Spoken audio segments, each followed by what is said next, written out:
Can और हाबिल। जब आदम अपनी पत्नी हव्वा के पास गया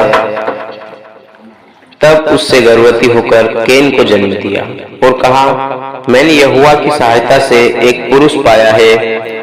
फिर उसने उसके भाई हाबिल को भी जन्म दिया। हाबिल भेड़ बकरियों का चरवाहा बन गया, परंतु कैन भूमि पर खेती करने वाला किसान बना।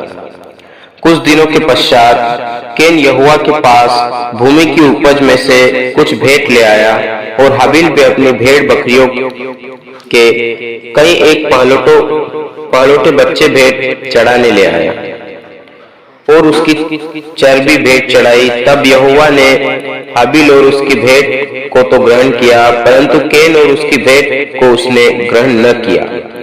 तब कैन अति क्रोधित हुआ और उसके मुंह पर उदासी छा गई। तब यहोवा ने कैन से कहा, तू क्यों क्रोधित हुआ और तेरे मुंह पर उदासी क्यों छा गई है? यदि तू भला करे तो क्या तेरी भेंट ग्रहण न की जाएगी?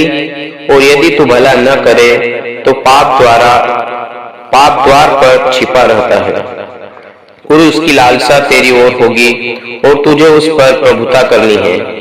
तब कैन ने अपने भाई हाबिल से कुछ कहा और जब वे मैदान में थे तब कैन ने अपने भाई हाबिल पर चढ़कर उसे घात किया। तब यहोवा ने कैन से पूछा, तेरा भाई हाबिल कहाँ है?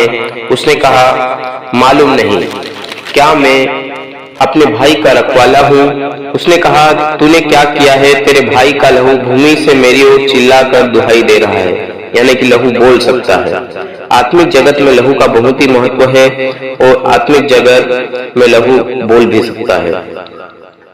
इसके लिए अब भूमि जिससे तेरे भाई का लहू और तेरे हाथ से पीने के लिए अपना मुंह खोला है, उसकी ओर से तू शापित है। चाहे तू भूमि पर खेती कर तो भी उसकी पूरी उपज फिर तुझे न मिलेगी और न तू पृथ्वी पर भटकने वाला और भगोड़ा होगा। तब कैन ने यहोवा से कहा, मेरा दंड सहने से बाहर है। देख, तूने आज के दिन मुझे भूमि पर से निकाला है और मैं तेरी दृष्टि की आड़ में रहूंगा और पृथ्वी पर भटकने वाला और भगोड़ा रहूंगा और जो कोई मुझे पाएगा मुझे घात करेगा।